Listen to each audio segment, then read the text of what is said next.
In light of the recent geopolitical tensions, rare earth become a very important topic. So in this section, we'll talk about the major deposits of rare earth globally. So to start with, from Canada, Strange Lake is one of the important locations. It is known for its per alkaline and zirconium as one of the major production centers. Now coming on next is the another important region in the regions of Canada, and that is known as Lacho, and this location is again called as the cheetah resources of Canada. It is known for its rarer deposits as well as the close proximity to the Thor Lake. The next important location is in Greenland, and this location is known as Zevenfield. Now, Zevenfield is again a complex of low and high rare earth metals with uranium and co-products as some of the major deposits. Coming on next is in United States. In United States again there are two important locations.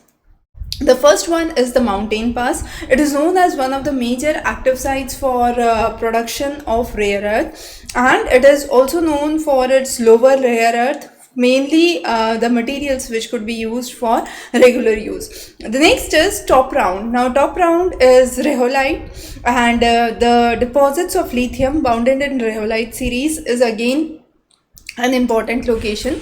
Coming on to Brazil, there are two important locations that you can see. One is the location which is in the south of Brazil, and that is known as Arzava. Now this is again a carbonite series where the rare earth have been found, and this is the series where mainly niobium deposits are found.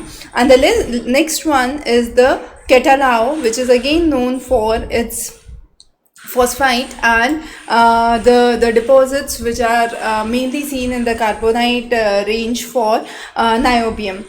Coming on to South Africa, the major deposit is known as the location which is Stimkamprel. Now this is an area where monazite deposits are seen, similar to the monazite deposits which are found in Kerala.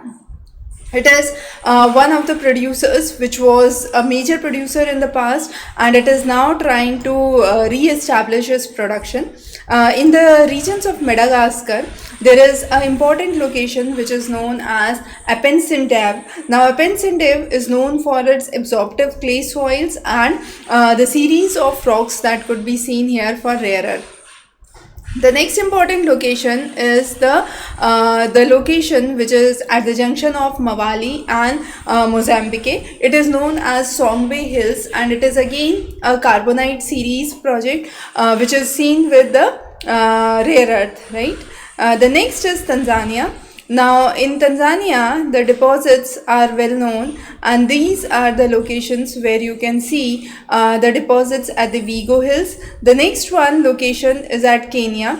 Now Kenya, the location is again important, that is the Mridro Hill which is seen. Now coming on the regions of Europe and the remaining Africa, you do not see any major rare earth, not even in the Middle East. Now coming on to the Russia.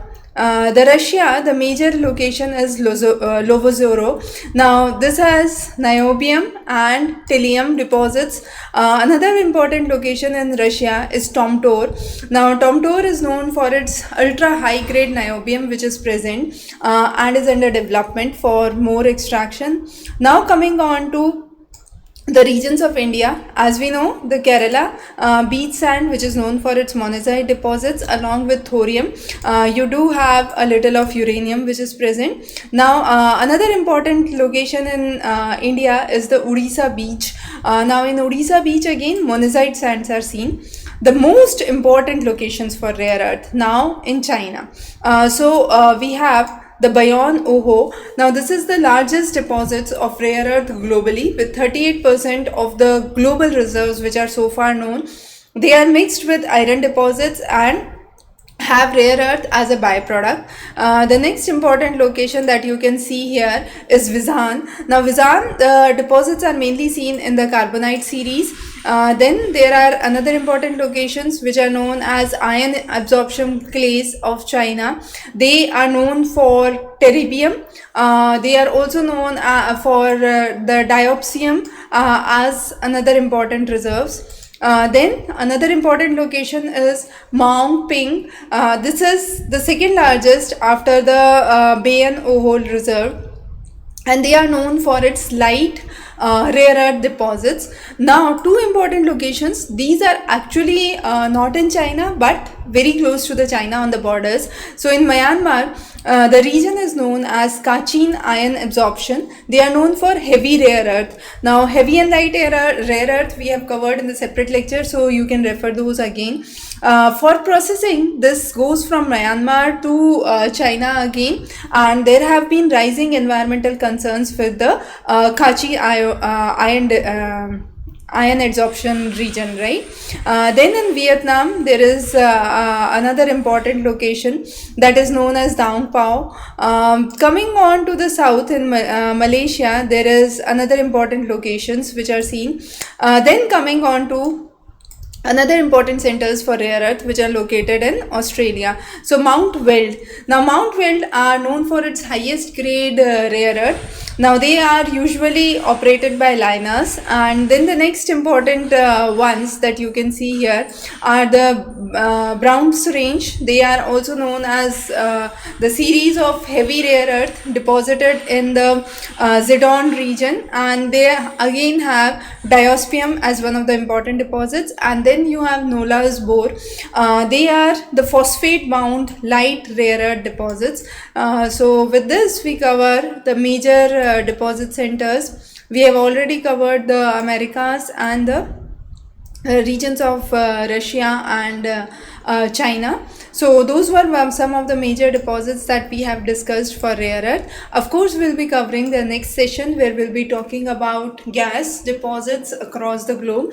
So stay tuned for our upcoming sessions. If you have any questions or concerns, you can raise those in the comment section. Also, the complete preparation material, the link for those are available in the description below. So thanks for joining. Have a great day.